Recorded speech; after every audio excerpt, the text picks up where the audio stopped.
All right, everybody, welcome back. Rob Penney, your host. This is Rob Penney. Thanks for stopping by again. Today, got some fresh content, and we're going over an Aubrey Marcus podcast. It's called the Aubrey Marcus Podcast.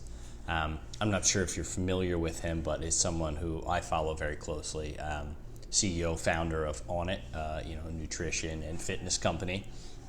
And he has on another famous guest, which is Jordan Peterson, controversial guest to some, but I'm a fan myself. And today, this is episode 299 I listened to, and it was about taking responsibility for your life. So I've got a big list of notes I'm going to go through with you. I just want to highlight what I got from it and some really great points I took away. So out of this one, I got 5 specifically. So pop them up over here. We've got everyone looks at the cost of making a decision, but not necessarily the cost of not making a decision. So the cost of inaction. Number 2 was the longer you can put off action, or the longer you do put off taking action, the larger action or a goal becomes and the smaller you can start to feel. 3, taking action is important even if you're acting on feelings that you don't yet fully understand why it's important. So I'll go over that more. Aubrey brought in some really great points that I like specifically. Number 4, finger down, is lying or deceiving yourself can really mess with your identity long term. So these can be feelings or actions you don't want to do or things that go against your belief. Because the second you start lying and putting on a mask, it can really start to affect achievements and interests that may come your way. And since achievement, interests, and feedback from life are things that really unconsciously or subconsciously direct ourselves and guide us, if we're guiding ourselves off things that aren't truly our own, or things we're putting out there, it can be really detrimental. So maybe that's just one that's more personal for me, but I really liked it. And then 5 was it's important to check in on the theories and beliefs we hold, and are we actually using them to avoid taking responsibility? So I like that, and once again, maybe a little personal, but we'll see. So I'm going to go ahead and dive into these specifically now. So the first one is everyone looks at the cost of making a decision. So should I quit my job? Should I ask someone on a date? Should I take a risk, maybe financially or personally? But not the cost of not taking a risk. And that to me just really resonated because whether it's throughout life, whether I moved for work or asking people on dates or even risk as in taking on a hike or a physical challenge. You always weigh what could go wrong, but now looking back, what would be the cost to me if I hadn't taken on those challenges? So I don't know, just really, that one for some reason really resonated with me today. I'm probably going to do a lot more thinking on that in the future, coming up. If I feel that I'm not going to engage in something and I'm wondering if that's correct, I'm gonna weigh the options. What am I going to lose out on? I know there's a term for that. I just can't think of that. Unrealized gains for not taking it. We'll see. So diving into number 2, this one really hits home to me. The longer you put off action, the larger that action or that goal can become, and the smaller you can feel. And boy, does that hit home? I'd love to hear from you guys, but I imagine I'm just not alone. Even with filming these videos, or in my professional career, or in my personal life, it's just the longer you put something off, really the bigger it becomes. Writing an email, making an agenda for a meeting, returning something to a store, making time to call a friend or family that you've been meaning to call but you haven't. I feel that so much that every time you don't do something, it's like, oh, I have to do that. Oh, I have to do that. Oh, next thing you know, you haven't done it in a month or two, and now it's this huge thing, and really all it was a phone call to your uncle. So, I don't know there's so much to take away there, but I'm definitely just going to be mindful to try and execute sooner than later on these specifically. All right, number 3 was, this one was new thought for me. I had never thought about this before. I actually thought the opposite, and that's taking action or reacting to how you feel in a situation, regardless of the fact of whether you understand it or not yet. And Aubrey uses an example in here, and I believe it was in terms of, I want to say it was either climate change or addressing the new wealth that had been created during the pandemic, and if we should look at a macro on how we could use those funds and the wealth to help solve problems such as world hunger or just large-scale societal problems. And these were personal to him. And he noted that when he didn't mention these things or he wasn't bringing them up in his day-to-day life to people close to him or on his platforms, he was feeling a weight bearing down on him, almost like, that trouble breathing, the tightness in your chest, to the point where it was affecting him in his day-to-day life. And I thought about, wow, over the years when I've been in a, say it's a work role that just, it's run its course and it's not quite a right fit. Or, you're involved in a conversation and you didn't speak up and it really doesn't sit well with you.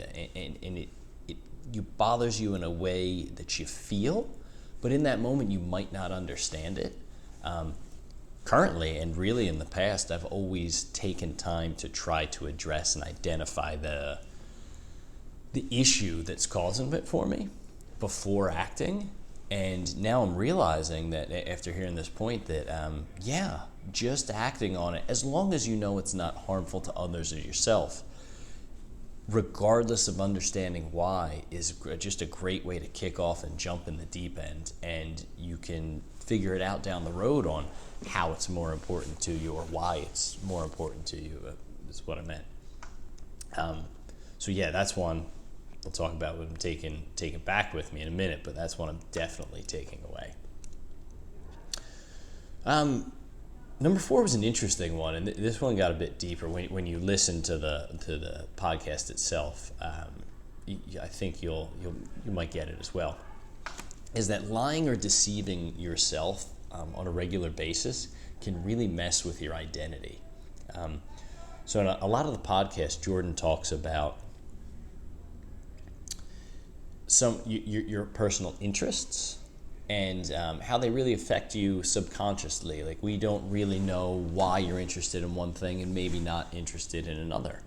In a sense, it is sort of an unexplored territory that we are just drawn to some things, whether they're hobbies or people or topics, and we might not understand why. And apparently it's a very unique, it's a word I'm looking for, mechanism. It's a unique occurrence. There we go, unique occurrence. And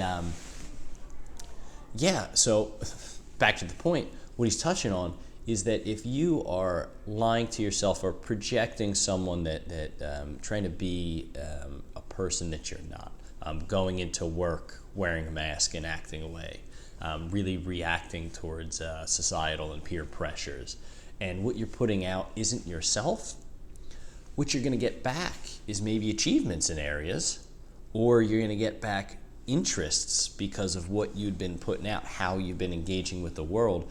You're going to start getting feedback that really wasn't meant for you. So, for example, let's say if you hate talking about politics, but you feel the need to talk about politics because you feel a little bit of pressure at work and you want to keep up with the conversation. So you go ahead and start diving into it, and next thing you know, you're going to conferences or lectures, or maybe you find yourself in a friendship or a relationship with someone that's a huge part of their life, and you've assumed that to your life. Sure, there is a chance, I'm thinking of it now, that maybe you do assume an interest in that, but if you don't, you could wake up a year or two later and realize you've assumed this whole other persona that came from a completely inauthentic place. And just over time, the building of those on top of each other can be really detrimental to who you are. So that one really spoke to me myself, because I've taken a lot of time to defend and identify and respect the things that I'm interested in and my viewpoints, and try to not let them get muddied or shot down. So I mean, that one just hit me. That hit home with me. And lastly, number 5, and this is more of a continuing thought, or maybe an ending quote, so a great place for it, and that is to check in on the theories and beliefs we're holding, and not saying they are, but to see whether or not are we actually holding on to them to avoid responsibility. And Jordan makes the comment, we're not as weak as we think we are. So in particular, I believe they use the reference to conspiracy theories. So stating that the government or large corporations might have these larger ulterior motives, or there's all these cogs in this machine that are working against you, or working against the person at the bottom of the totem pole, and there's no way for us to climb up. And obviously that's a very controversial topic. There's a lot we could dive into there. But the point they're making is that are you really creating that theory to say, well, there's nothing I can do about it because I'm so small? So that really sort of takes your responsibility away of, waking up in the morning and saying, I have agency. I can actually take on this problem. It's a question. I imagine in every, not just with every individual, but every circumstance with every certain individual, it's going to be different. There's probably a ton that I hold that maybe are